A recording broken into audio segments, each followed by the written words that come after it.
If you struggle with anxiety before you speak on camera or on video, this video is for you. I'm going to give you 5 mindset tips to help you overcome that anxiety you feel before you begin speaking on camera. And cutting that by half is a great place to start. The last one is a game changer. Before we get to that, I'd like to tell you about a couple of resources. The first I have is a free PDF download with a couple of incentives for more confident and composed speaking on camera. And then there's a number of online classes that I offer as well. Things like media training, communication skills, virtual executive presence, and there's always a free webinar. I'm going to put links to all of those resources in the description. There are 2 main inroads into overcoming that speaking anxiety or that on-camera anxiety that you're feeling. One is mindset, the other is behavioral. Now, behavioral means taking concrete steps to improve your skills and build your confidence. You can start with mindset or you can start with behavior because both of them influence one another. But in this particular video, we're going to be talking about 5 mindset tips. Now, there's a follow-up video to this, and in that video, I will give you 5 additional tips that are all behavioral based. That's another way, as I mentioned, to get over that anxiety. So that video will be linked at the end of this one. So the first tip is to recognize that anxiety and nervousness are not necessarily signs of trouble. They're signs that you're about to do something that's important. If you weren't nervous, then I would be concerned because we don't get nervous about activities that are meaningless to us.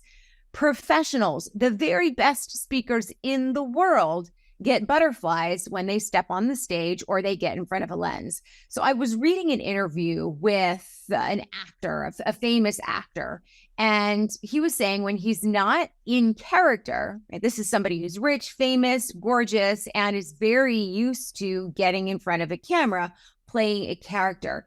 But when he's speaking on camera or on a stage for that matter as himself, he gets nervous. He's always nervous when that happens. Now, he's gotten used to the nerves at this point. He knows how to deal with them, but he views those nerves now more as excitement. So people that you recognize or perceive as incredibly confident and articulate when it comes to speaking feel the same way that you do. It's not a sign of trouble. It's not a sign that there's anything wrong with you. We all feel that way. The second tip is to realize that you're not actually as nervous as you seem. The second half of those butterflies and feelings are actually excitement. Excitement and nervousness are 2 sides of really the same coin. The way that they manifest physically are exactly the same. In fact, I had a client the other day who said she now views those butterflies that she gets as a good sign because it reminds her that she's challenging herself and it reminds her that she's doing something important. It's the very same thing with learning any new skill, whether it's acting, whether it's playing a musical instrument, learning to ride a bike, learning to swim, playing any sort of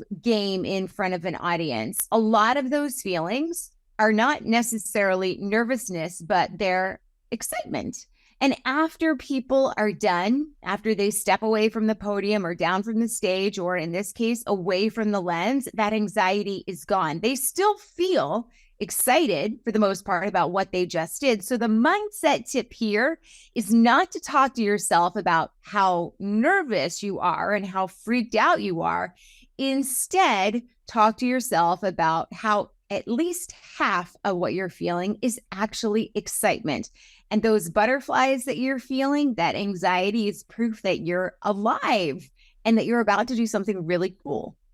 Number 3 is to realize that you don't look nearly as nervous on the outside as you feel on the inside. And there are things you can do behaviorally and with your delivery in front of the lens that will completely cover any of those nerves that you feel until you get incredibly comfortable. Your listeners, your viewers don't have any idea how you're feeling on the inside. They only see what it is that you show them. And there's hundreds of speakers who have attested to this. Great speakers that are household names. When they rank how they feel before they get in front of the lens or before they get up at the podium in terms of their nervousness on a scale of 1 to 10, a lot of them say they're in the 8, 9, and 10 range. They're very nervous. When you ask the audience their perception of that person's nervousness, it usually ranks about a 2 or a 3 out of 10 on that very same anxiety scale. So once you realize that you don't come across nearly as nervous as you feel, that's half the battle. So the takeaway here is to play it cool.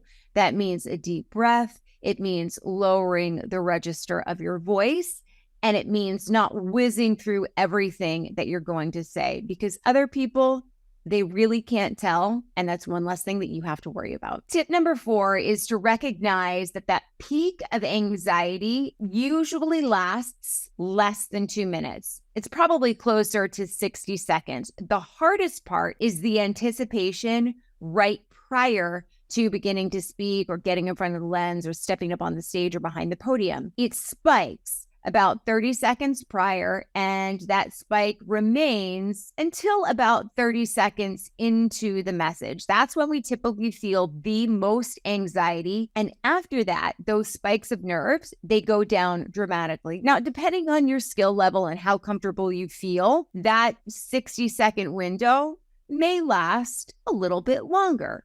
But if you recognize that 60 seconds is going to be real tough, and if you can mitigate and manage your delivery in that 60 seconds, the rest is going to get a lot easier. So the mindset tip here is to remind yourself that you are going to feel a lot better very soon after you start. And number 5, and this is the biggie, accept that anxiety and nervousness are not any sort of barrier or hindrance from you doing an amazing job. Just because you feel anxiety, that is not an indication of how you are going to do. Sit for a second, take that in. Just because you're feeling anxiety, that is not an indication of how you are going to do. A lot of speakers mistakenly feel that if they're nervous, they're not going to be able to do a good job. Listen, everybody's nervous. It's about having the skills to overcome that. And those skills build confidence. And then you can focus on connecting with the audience. But nervousness in and of itself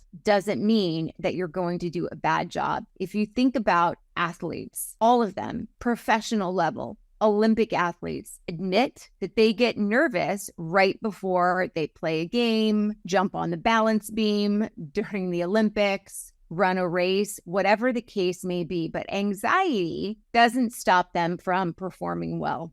Might they have a couple of flubs? Sure, they might. But overall, they're champions, and that's why they're there. Winning or losing a game doesn't have anything to do with an individual or team's nervousness before that game begins. The same goes for speaking in front of a camera or in virtual scenarios. Some of the very best people at speaking and at appearing on camera in the world admit to getting really nervous right before they go on, but it doesn't stop them from completely crushing it. Now, they may feel as they walk away from the stage or they step away from the lens that they're running a litany of mistakes through their mind, right? Very few of them walk away from the podium thinking, oh my gosh, I totally crushed it, because we are all our own worst critic, but the audience has no idea about the mistakes that you have made. So once you realize that those nerves aren't actually a barrier to doing really well, and if you use them correctly, you can actually leverage them to have an even better performance, you recognize that they're not a barrier to doing a superior on-camera appearance. At the end of the day, your mindset is really all about changing the way that you think, and it is a necessary step to overcoming what some are experiencing as almost a debilitating anxiety. And listen, I used to be the exact same way. I have been exactly where you are. If you are experiencing anxiety and it's crippling, that's probably why you're watching this video. But I'm here to tell you that while I don't necessarily enjoy going back and watching videos and listening to the sound of my voice, I know that I can deliver, and I've overcome the challenges that you're experiencing right now. It can be done, I promise you. So my question is, which one of those do you feel would help you make the most immediate progress? Share your answer in the comments below. And remember, it's mindset and behavioral changes that are your starting points, and they'll get you on a more positive and confident feedback loop. Thank you for watching. Remember, link to the 5 behavioral tips in this next video. I'll see you there.